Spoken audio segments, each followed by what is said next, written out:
Hi there, my name is Lucas Wynn. I'm a staff engineer in the product value engineering team at VMware. In this video, I'm going to cover the installation of vRealize Network Insight in an on-premises data center environment. Before we get started with the installation, we will take a look at the latest system recommendations and requirements in vRealize Network Insight 6.0. Here is where we will determine the size of the deployment that we're going to use when we deploy vRealize Network Insight. We can see the recommendations for the platform deployment and the brick sizes. Next, we can see the recommendations for a maximum capacity for a non-cluster deployment. So we can support up to 10,000 VMs, 2 million flows per day, 8 million flows in total, as well as 30 devices, 5,000 rules, and 4,000 edge devices from an SD-WAN perspective. Next, we will look at the cluster deployment maximums.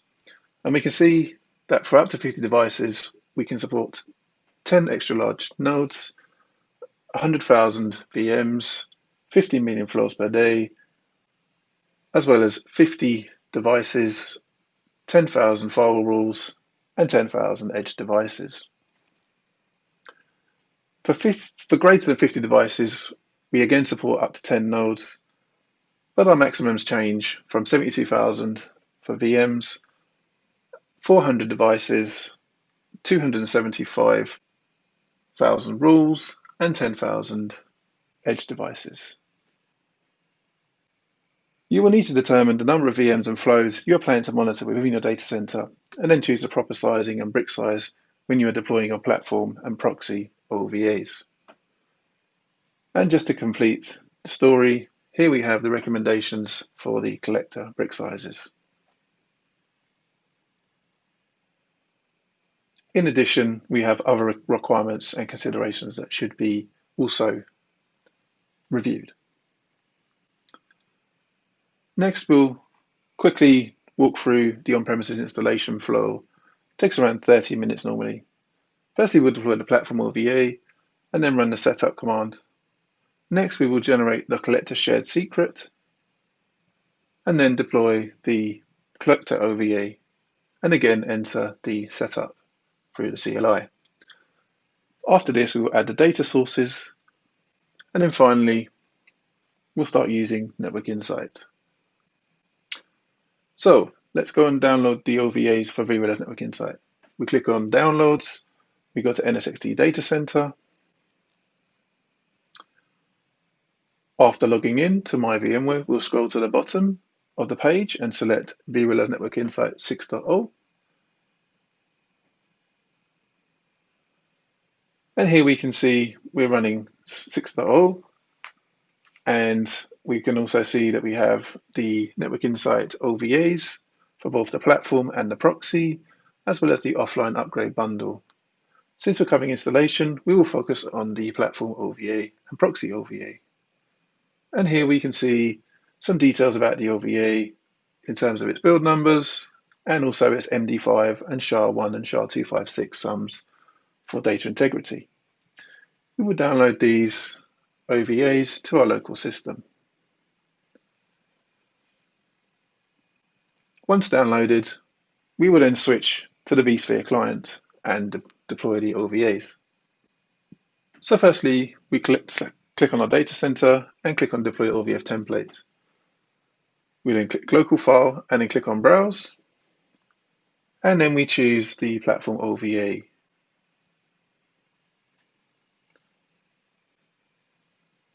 We then give it a friendly name. So we'll call this vRealize 6.0 platform. And then click Next. We then select our cluster and then click Next. Review the details of the OVF template and then click Next. We accept the license agreement, and then we will select our brick size, either medium, large, or extra large, along with the resources required for each type. For this demo, we will select medium. Next, we select our storage. In this case, we will change this to thin provisioned, but the best practice is thick provisioned, lazy zeroed. Next, we will select our network, and then our template is ready to deploy. So one final check of the OVF template, and then we click on Finish. For the purposes of the video, we will now speed up the deployment. So our OVA is now deployed and is ready to be configured. So we right click and on the VM and click on Power On. And then we will launch our remote console, where we will then configure the platform appliance. Firstly, we log in as console user with the default password of console. We are then presented with the CLI interface. We type setup, and then we will configure our passwords and network configuration. We will enter our NTP settings. However, since we have entered our DNS as Google, this will fail. However, a short time later, we fix this issue and NTP configuration is successful. We are then prompted to configure web proxy, but we will select no. Once everything is configured, you will then see the appliance configured successfully message. We'll then launch the UI using the IP address configured. Firstly, we will enter our license key and then click on Validate. Once validated, we will then enter our admin password, which will be used to access the vRealize Network Insight application. So we enter our password and click Activate. We now have the license activated, and we were then in a position to configure the collector or proxy VM. So we go back to vSphere, we click on Deploy OVF Template. However, this time we will select the proxy OVA. We will give it a friendly name. In this instance, we will call it Verni-60-proxy. And then click on Next. We select our cluster and click Next. We then review the details of the OVF template. Agree to the license agreement. And then again, we will select our brick size, in this case, medium.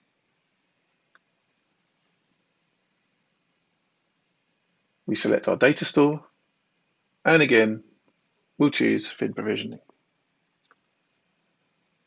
Select our network. And here we are then prompted for the shared secret for proxy. So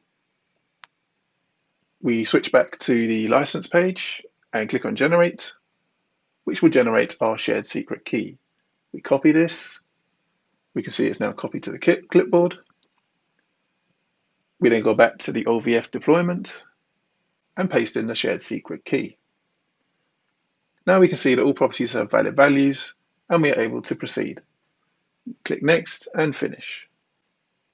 Again, we will speed up the video for the purposes of time.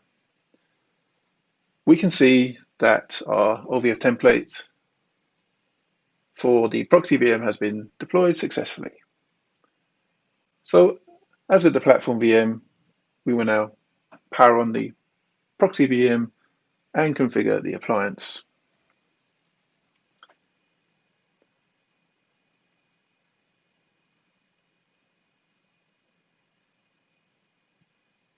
We'll click on Launch the web console this time. And as with the platform VVA, we'll log in with the console user and console as the default password. And then we are presented with the CLI interface again. We type setup. And then we will configure our passwords and network configuration. Since we have the DNS already configured, the NTP will complete successfully. Again, no web proxy, and then once everything is okay, you'll see appliance configured successfully. Next, we switch back to our license page, and we can now see the proxy has been detected. We click on Finish, and this will launch the Network Insight application. We're firstly shown the Customer Experience Improvement Program message, and then some information about Network Insight as a product. We click Next through these,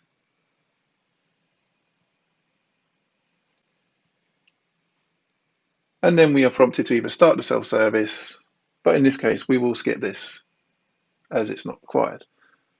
Now we are presented with our initial 4 data sources. So we have vCenter, VMware Cloud AWS, Amazon, AWS, or Azure. In this case, we'll select VMware vCenter. We'll click on this,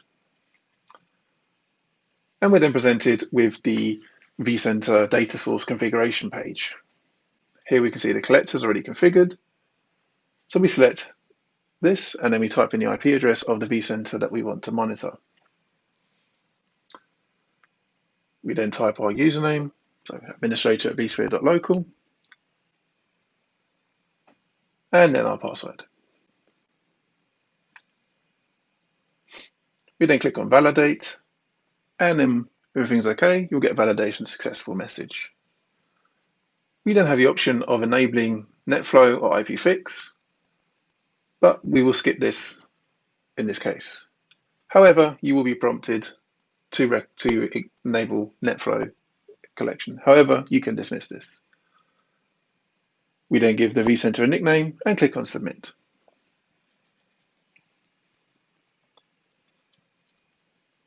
After a short time, you'll see the message, you have successfully added this account.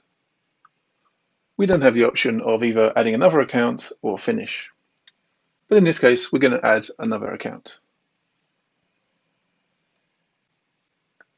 Here you will see the default account and data sources page, showing all of the data sources that can be added to Network Insight.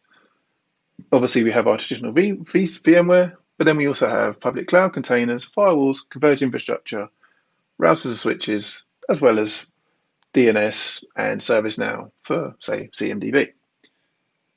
But in this instance, we're going to click on vCenter. We again type in our IP address, our username, administrator at vSphere.local in this case,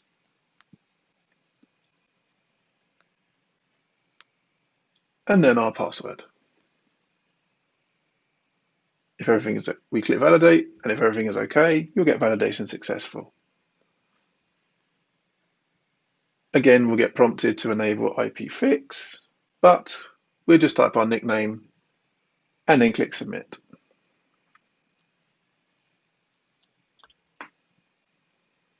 Now we can see we have configured 2 vCenters, vCenter Demo and vCenter Demo 2.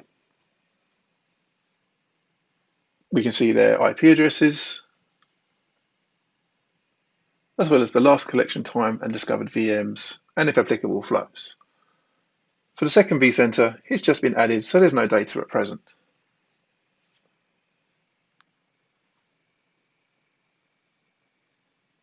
And this concludes the installation of vRealize Network Insight in an on-premises data center environment. I hope you found this video useful, and thanks for watching.